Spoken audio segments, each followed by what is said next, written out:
I said, just give us a few more minutes. Yeah, got it. Just give us a few more minutes. We're gonna kick this off in about 5 minutes time.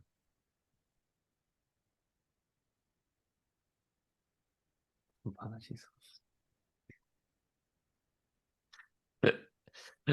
Oh man. I gotta love the internet. Swapnil, as a question, do you think it's worthwhile doing an email blast out as well? Yep, I'll push that out. So just do a Gleep announcement. All right, cool. We've got a bunch of people joining in now. From New York. Okay. EST. So we've got a nice 10 a.m.er right now. Awesome. Cool. We're going to have a lot of interesting conversations. Bailey's the only one in the market who's going to tell you that blacklists do not matter. And he'll have his own reasons why. So we love opinions. We love to understand why they have opinions. So that's awesome. Cool, cool, cool. More people popping in. Admit all. What is up, new people? If you've joined in from anywhere in the world, we've got some New Yorkers. If you're joining from anywhere else, please drop in where you're from and tell us what you're working on. Thank you for sharing that, Conrad. For context, Bailey's in some part of Canada. I don't know where. I'll get that information. Where, sorry? I'm in Halifax. I'm on the ocean. Are you in the ocean? Ooh, okay. I did. Yeah. I'm gonna be Googling that right now. Oh, is this Nova Scotia? Yeah. Okay. I do know Nova Scotia. Right.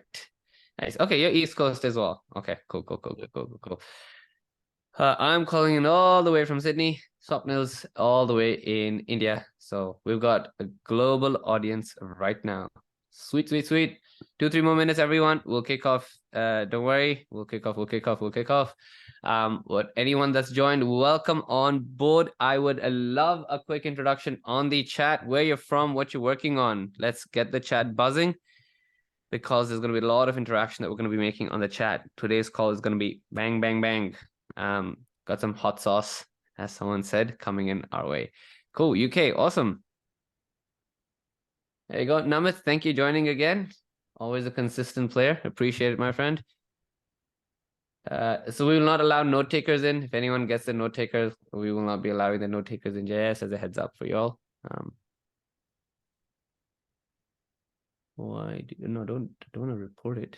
Washington DC, Lithuania, awesome. Mexico, awesome, nice. Sweet. All right, we're just gonna wait another 2 minutes and then we will start off. I should have some background music. I should really do that. Next time around, we'll drop some background music. Don't know how to do it, but we'll do it. We got breakout rooms and stuff as well. Sweet.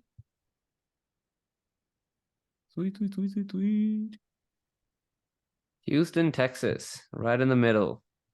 Tax haven. Texas is a tax haven? Really? Oh, it's better tax allocative than most other states. Oh, sorry, that's Texas. That's Vegas, right? That's Nevada. Sorry, my bad. Yeah. Clearly, Texas as well. Texas as well. Okay. Texas, Florida. I think, yeah, we have no state tax. So. Okay, right. That is so good. But no state tax. Well, there you go. Nice. So it's just what's the term? Federal. Central tax? Yeah, okay. Yeah, and I think there's like better protection for LLCs. There's also a difference in self-employment. I'm not 100% sure, but yeah. Okay. My business is registered in Texas. Texas? Okay. Good to know. We're still Sydney based, but we're actually looking to move this to the US soon. Awesome. All right, everybody, welcome on board. We'll kick off. There'll be more traffic joining in soon, so we'll wait for them to join when they join. Thank you so much for joining on this call. We do office hours every Thursday for those that are new. We've got an incredible guest over here. Bailey is one of our power users within Smartlead. He's achieved fantastic results for the product, and he's an active community member. He's actually helped many people in the Slack community, and he's also acquired customers straight off Smartlead as well. So today's call is going to be a really fun one. The reason why I love speaking to Bailey is because he's got no filter. He will tell you as it is. And I think that's one of the best attributes about him. He's learned a lot of cool things. He does a lot of volume, and he's picked up really interesting patterns that even we tend to not pick up sometimes and learn from as well. So Bailey, thank you for joining us. I would love a quick introduction of yourself for the rest of the audience that are over here. All right. So my intro is everybody was always focusing on the meetings booked. I was always focusing on the volume because to me, one meeting was worth thousands of dollars. So to me, it was always huge market, just volume, volume, volume. Throughout time, we started in February. Now in February, we were doing like 10,000 emails a day. And now this month, we're looking to cross 100,000 emails a day. So that is the kind of volume we do. And we also, through that, built a bunch of things to process a bunch of replies and book calls. Like we started campaign, the base mark is 10 calls a day. So that is what I do. A little intro. Nice. Meeting printer. Love it. Love it. Love it. Love it. Yeah. Awesome. So we are going to be talking about a bunch of cool things. We're going to be talking about trend analysis, copywriting excellence, and how you've been using Smartlead and other tools in the market to help you achieve that. So let's kick off. I'd love to understand how you stay informed in the industry, especially for business success. I think trends are very crucial when you're trying to ride waves and drive revenue. So what's your take over here? How do you approach it, whether it's to do with copywriting, blacklisting, the new Outlook account that's blocked or Gmail account that's blocked? So I think one of the best ways is to first always have your finger on the pulse, to have your own experience, and then to be connected with people who also do the same thing and share knowledge with you without like any holdbacks, right? So when everyone was saying blacklists are bad, because there's me and we have over 1,000 domains, my friends have thousands of domains, and we're like, we never saw any effect on blacklist had on our domain. So we're like, okay, so obviously what everyone's saying is wrong because we don't see it, and we have more domains than most of these people combined, right? And so that's one way to stay on top of it. And second one is I believe that sticking to the traditional basics is the best way to go about it. So on copywriting, we still do the same strategies and we implement first principle analysis, which we don't believe there is a right way to write copy. We believe there can be some new CTA or some new intro that nobody has tested before, and there's no specific formula. And we just stick to the traditional ways of writing copy, which is what does the actual end user want to receive in their inbox and read it, not what do you want to send to them, right? So that is how we stick to the trends. And so when everyone was hopping on to GoDaddy, we were like, no, we'll stick to everything we're doing right now. And then turned out GoDaddy was bad. But there are good things, like we have people that are doing list kit tests and they are much better than Apollo, which I use personally. So there are good trends and bad trends. It's just very important to identify which ones are good and which ones are bad. So on the note of being on the pulse, is there, where's that data source that you're picking it up from? Is it LinkedIn? Is it Twitter? Is it Slack groups? Is it newsletters? Or is it just that you've got a community of friends that are in the space and that's been your competitive advantage? So there's people in the Slack, like most people that I know, everybody that's doing big volume on Smartlead, simply because I can see by the things they say, right? Usually you can just look into the Slack and there's going to be a few people that stand out from the rest, and you can tell that they're doing much better than the majority. And that's who you want to listen to. And then I have like my friends who also do a bunch of cold email, right? And that's who I listen to as well. But it's like, it's always good to have a bird's eye view, as I like to say. You look at what everyone else says, and then you look at what the few say. And usually what the few say is much more important, much better than everyone else. Never. Could not agree with you more. It's the odd silent ones that come in out of nowhere, say something and disappear. You're like, okay, you want to listen to that person. So on the money there. You've spoken about first principles, and you've spoken about the mention of I really like your approach over here, where you want to send something people want to read, not what you want to say. So can we jump into that? Can we speak about the art of copywriting that you implement? You are a high volume sender. There is no denial of that. I can say that as well because we know your account, and you do achieve very good results using Smartlead. So if you don't mind jumping into some insights you can share with your copywriting structures, any tips or techniques that the market can use, will be very good. So we have a very simple framework, like with everything, like I say, stick to basics, which is when you're writing copy, first of all, you always want to think of, okay, if you're writing to the founder or the CEO, you're yourself into their shoes, and you take the thought that, look, I get 10 cold emails a day on a good day, and then I don't read most of them. Now, I have this problem, because majority of people you're going to be reaching out to, they don't have the problem that you're offering the solution to, but you want to only target the people that do have that problem. I have that problem. What kind of email do I want to see that's going to grab my eye and actually open it? And a good way to do it is just send yourself the email and be like, if I was getting 10 cold emails a day for the past year, would I actually open it and would I read it, right? When I say this, I also mean, like, if you were not 100% sure that you would reply to your own email, like instantly, like the 3 prompts, like auto-generated replies, if you wouldn't 100% instantly click it, the prospect is very unlikely to even consider clicking it, right? And so that's one thing. And the other little 2 hacks that I learned is either imagine the prospect is a monkey and doesn't understand anything, or that they have a 5-year-old kid. And if the 5-year-old kid cannot understand your email, it's gone. Like, they are not going to reply.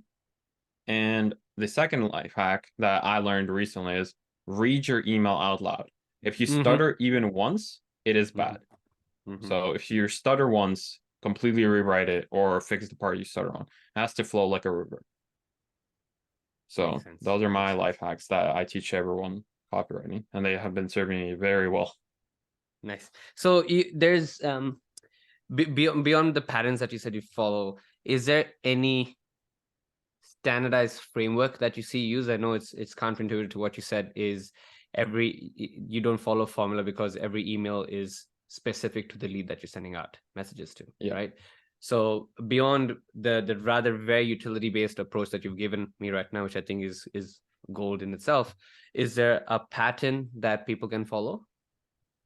So we do have something. So for example, we create angles, right? So an angle is an idea for a copy. So for example, if I was sending an email to Vaibhav, my angle would be like, I know he has a lot of user base. Like, hey, Vaibhav, I can show you how you can scale your infrastructure for the growing user base at the same rate, right? And then we would take that angle and we would write 3 different variants for it at 3 different styles. So for example, one would be very short, just brief offer. One would be in like bullet points, right? So the old generic bullet point. One would be just a case study one, like, hey, we did this for somebody. Do you want to see how we did it? And then we do those 3 variations. And then on a campaign level, you can do the same thing where you can make 3 different campaigns where you can make one first email that's very short and the follow-up can have a lot of information in it. So you're like relying on the follow-up for them to actually be interested in the follow-up rather than the first email, and that to be the main thing that books your like calls. So that is how you would write it. But you take an angle, write 3 variations, and then move forward. Okay, nice. Makes sense. That's very high value. Okay, thank you for that. I want to speak about, while we're on the topic of copywriting, I know we're going to go into data and all that other stuff because everyone cares about that. How do you implement persuasive copy? What's your impact on persuasive copywriting, and how do you drive that for conversion and engagement? Is there certain phrases you use, certain hacks or tricks that you use or implement that you see drive revenue, or just the simpler meetings? the better? Yeah. So English is my second language. So for me, I easily if I even stutter or can't understand something, to me, it's very clear. I'm like, I want to understand this. And 90% of Americans are immigrants, like it or not. So you want to make sure that anybody can understand your email. And majority of people who come to me ask me for copy advice, I'm like, I don't even know what you're selling here. How do you expect me? I know you're selling something, but I don't know what you're selling. How do you expect the prospect to know what you're selling, right? Yeah. Like it or not, they do need to understand what you're selling. So Very that's true. the first thing. And second thing is most of the time, the oldest books are going to be the best. So if you want just resources to learn copywriting, Dan Kennedy, amazing resource. Okay. Literally majority of people copy him right now. Like Alex Ramosi, half of his stuff comes from Dan Kennedy. Dan Kennedy. Yeah. So that's where Seen you can that. learn from. Fair enough. Awesome. Thank you for that. That's actually very good. What was your first language, by the way? Sidetracking a bit. Russian. So I speak Russian fluently. Okay. Yeah. Okay, cool. Nice. I was gonna explore and say hi, but I'm gonna say something stupid, so I'm not gonna do that. I'll say It's "Da okay. svidaniya" at the end though. But cool. I want to talk about some real world examples of some of the businesses that you're working with or using that are leveraging trends and copywriting through Smartlead. If you can jump into that, that'll be a great topic to speak about. So one of the biggest opportunities for us was during the summer, we kind of got onto this ERC, like employee retention credit thing, and I was helping loads of people with it. And that kind of showed me like really made solidified my copywriting beliefs, which are basically like you can have the same offer and the contrast between a great campaign and a bad campaign was so large you could not call the offer bad, right? Because either a campaign was extremely good or it was extremely bad, but the offer never changed. So that told me that there's no luck in email scripts or offer creation or any of that or targeting because everyone's targeting was identical, right? And so the way you take trends is, for example, if you're pushing something very competitive, don't be afraid to try something that you think is stupid. Actually be for it. Because if you think it's stupid, odds are a lot of other people think it's stupid too. And so if you try it and it works, nobody is going to try it for years. We've done that before, and I promise you, like, take risks. You're not going to regret it. The one win you're going to get is going to offset all 1,000 losses, right? That's one example. And on the keywords, right? The easiest way to offset keywords is to, because a lot of people talk about email durability, and if you have like spam keywords, the easiest way to offset it is have 3 email variations, spin tax it to 1,000,000 variations each, and I promise you, no matter, even if you have crypto in there, it will go through. So Nice. I ran crypto before, so I know. All tried and tested. Nope, completely fair. Yeah. Understood. Makes sense. Okay. I'm gonna jump into how you're using Smartlead right now for any trend-based marketing strategies. Is there anything in particular that you've utilized SL for in the way you've approached your outbound marketing, whether it's automations, whether it's subsequences? What are you doing that you can share with the rest of the world that can help them achieve the same amount of success that you can? Smartlead is a very simple tool, and it's like a sword, right? You can give a sword to 10 different people, and you're going to have 10 different swordsman skills. And the easiest way to look at Smartlead is you're not going to succeed the first time, and you basically just have to trial and error. Like I say this over and over to people, but people don't understand it the first time. And it's Smartlead is already the most powerful tool there is on the market, okay? Like I know the backend of basically every single sending tool, and Smartlead is the best by far, I promise you.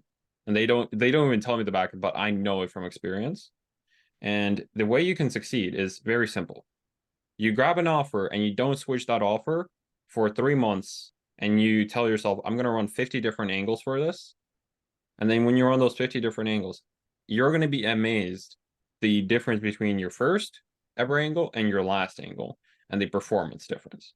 So for reference, on the first ever campaign you'll run, you'll maybe book a call per 1,000 emails. On the last campaign you'll run, you'll book 10 calls per 1,000 emails, and it'll be the same offer. That's going to be the best learning opportunity you'll ever get, because you'll force yourself to learn how to actually sell something without blaming offer or giving yourself the excuse of, oh, this is bad. No, you're just going to figure out a way to make it work. So very well put. Very well put. Thank you for that sharing. Thank you for sharing that.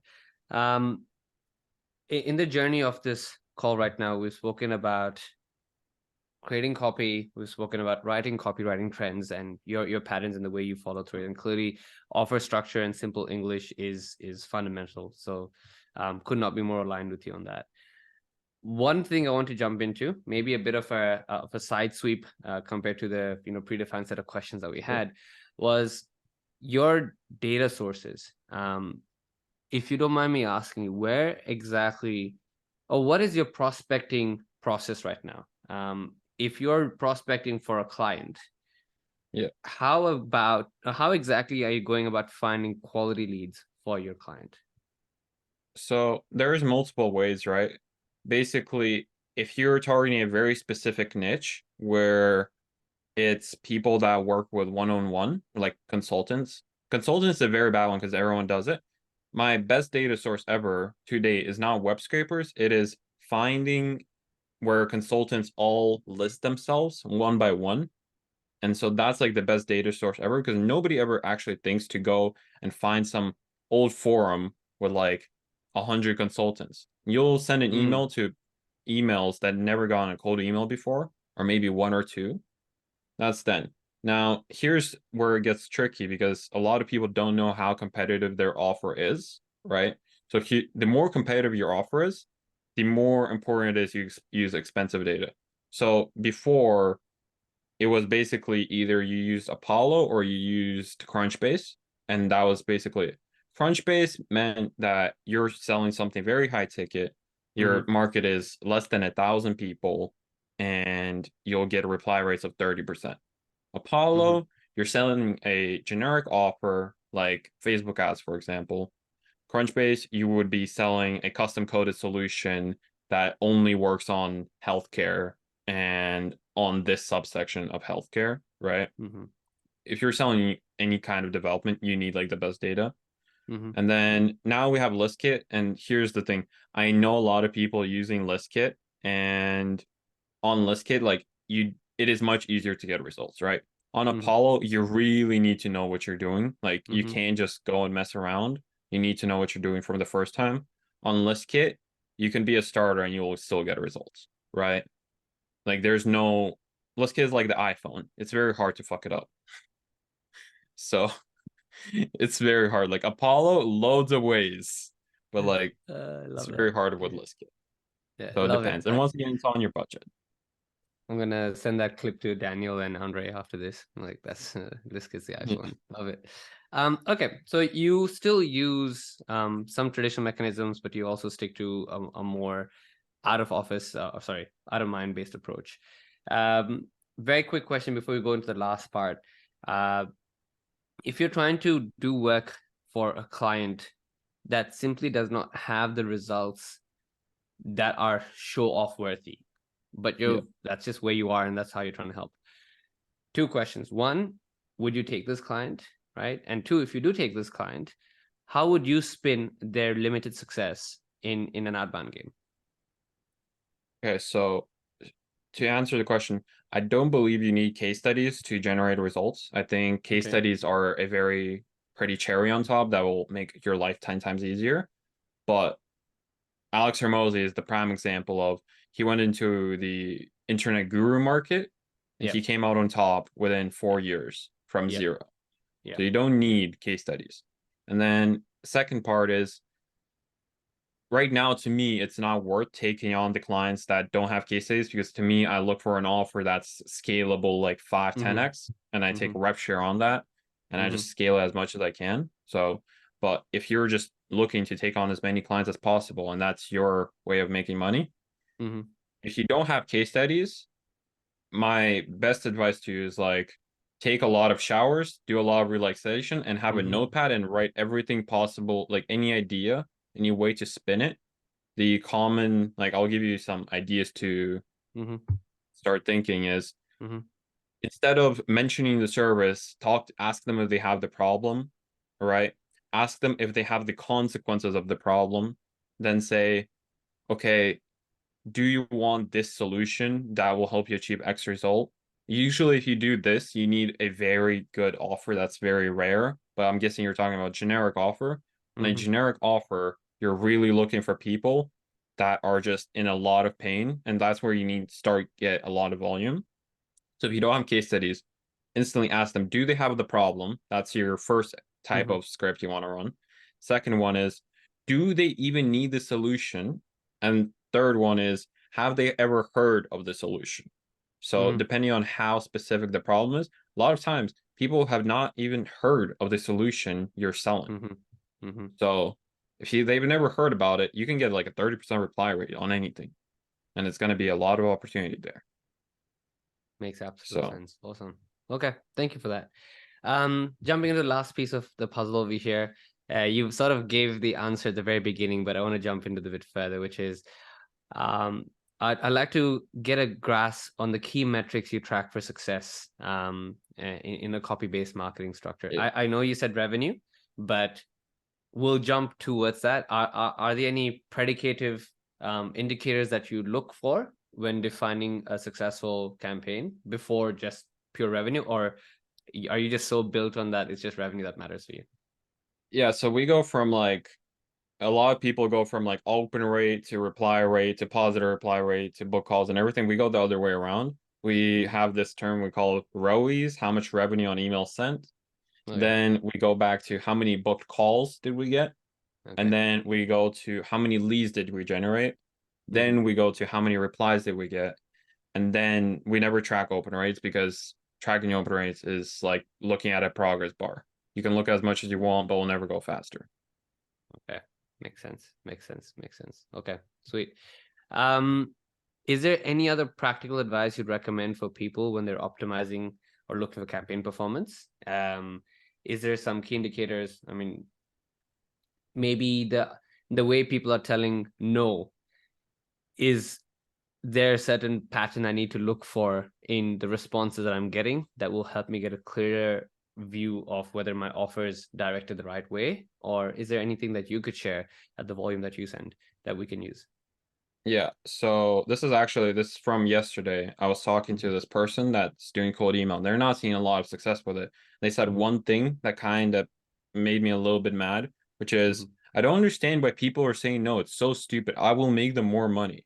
Like, he referred to negative replies as stupid people. And I said, that is your biggest opportunity. You will never learn how to improve your campaign from a positive reply. So if you get negative replies, first of all, just see what kind they are, because some of them will get emotional. They'll say what's actually bad about your campaign. A lot of them will just say stop or no.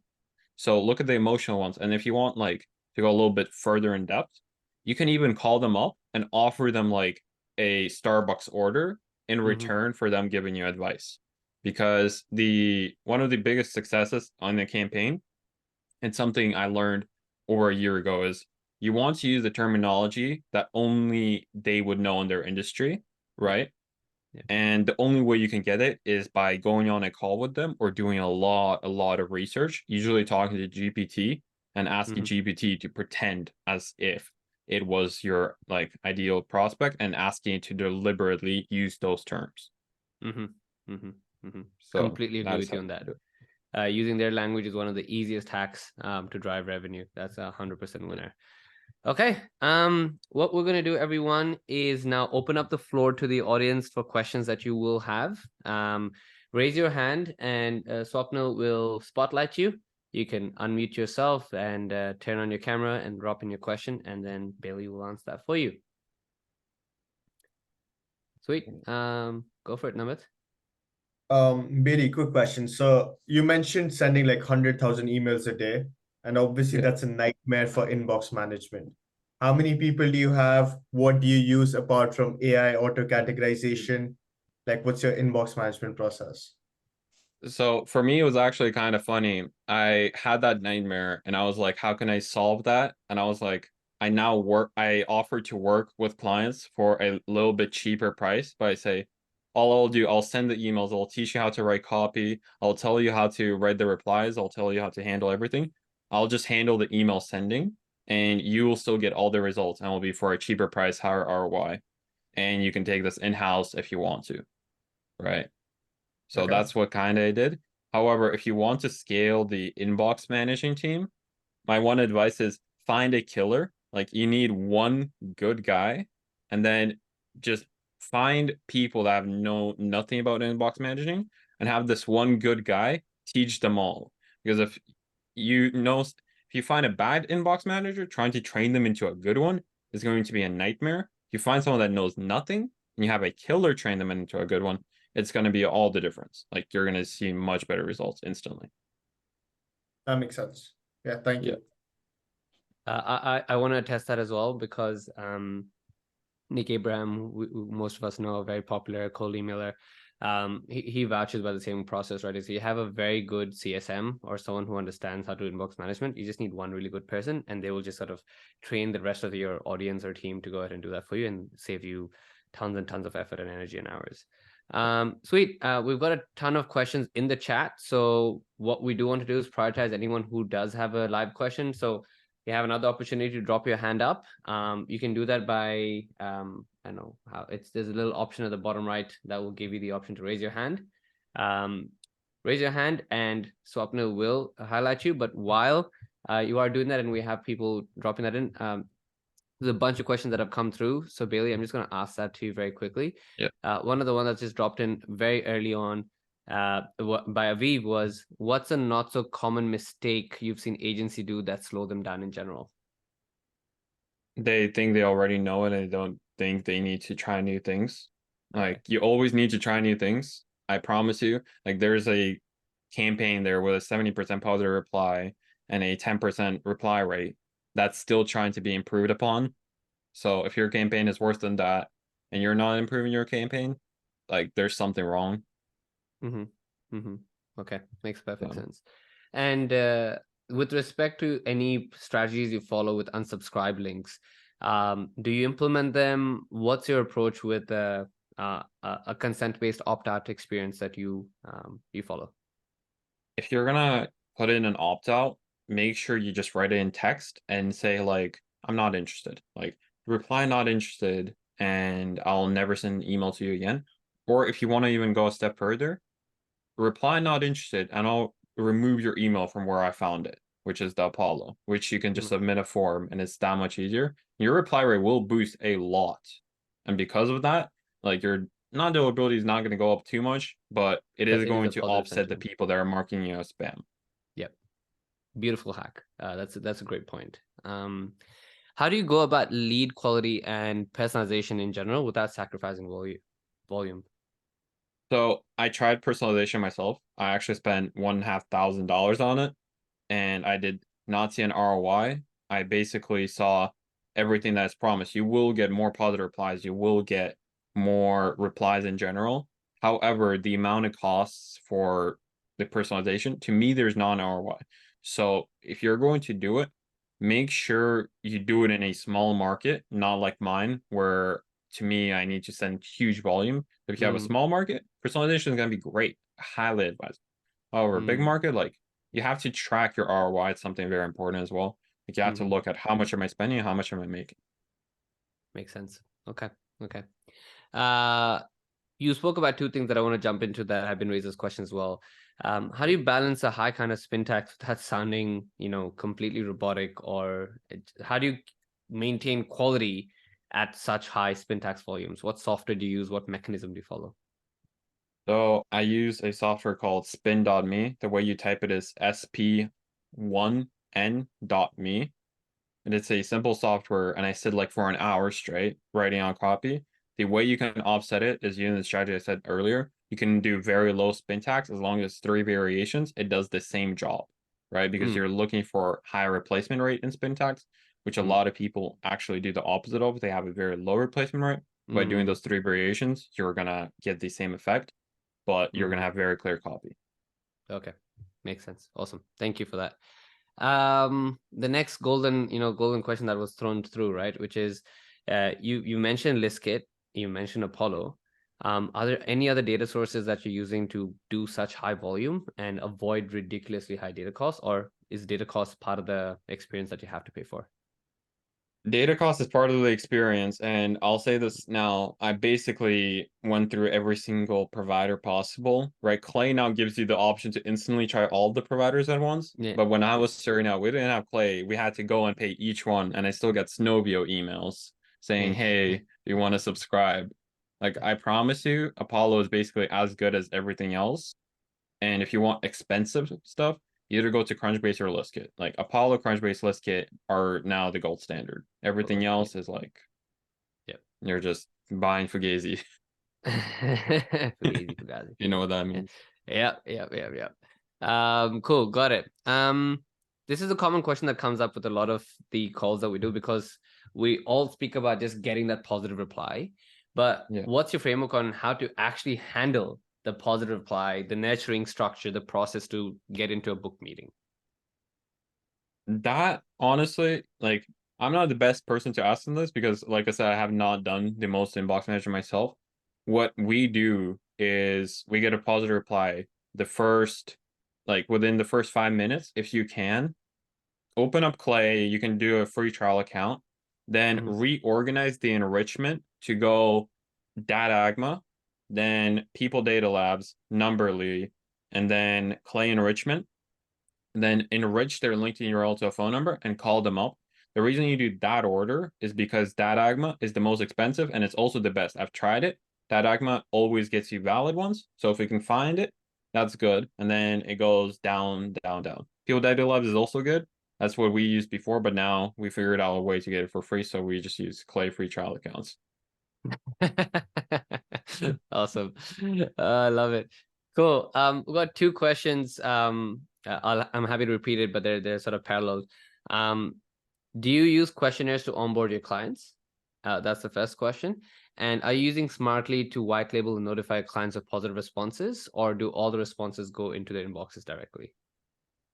So with client campaigns, if the results are not going as well as I hope they were, or they were taking a long time to dial the copy in and everything, I'll just send them a screenshot. I'm like, look, we're putting in effort. There's these hiccups. We're working on them. We're going to adjust your offer. We're doing these things to test it. Then on white label, I don't really like to give it a white label access to view the inbox. You can, but it just adds an extra barrier of questions you're going to have to go through. And the way I put it, these are like fruitless questions. No matter what you answer, they gain nothing from them. And so it doesn't matter. And then the first part of them, I onboard clients very traditional way is you get on a call and you record the call instead of doing questionnaires, because I don't know, like there's going to be that one specific thing they need to remember, that the questionnaire, they will not fill it out unless I ask them directly. So you can't lie on a call. Yeah, fair enough. But do you end up seeing a lot of top volume users that you have to jump on calls with that are just not qualified? So is there any form of qualification mechanism that you use? Okay. Oh, you mean to book in the like intro? Yeah. So we first we book in intros, and then the way we qualify them is we just open the website. If it looks like it came from the Soviet era, that's a disqualified, unless we reply in an email. Okay, look, we can get on a call, but you will have to change everything from start to finish. We've gone these results before. We can get them for you, but you're gonna have to change everything. And so, unless they're willing to agree to that, we'll not get on the call with them. Fair enough. Fair enough. Easy. Makes sense. Well, that is all for today's call. Thank you, everyone. We got some beautiful questions dropped in. The recording will be shared in the Slack channel. If you're not part of the Slack channel, join it. It is absolutely free and a lot of gold, especially amazing people like Bailey will be there. 2 quick things to mention to you before you all jet off. You are all going to get access, if you're a Pro Plan customer, to lead list management, as well as completely native GPT-4 built in within Smartlead to reply to emails and all that stuff in the coming weeks. A lot of cool features coming in. Bailey, thank you so much for your time and effort. I hope you have a good day's sleep. And I'll see you on the chat. Thank you, everyone. Have a fantastic week ahead and all the best sending out beautiful emails to customers and making money. Cheers and goodbye.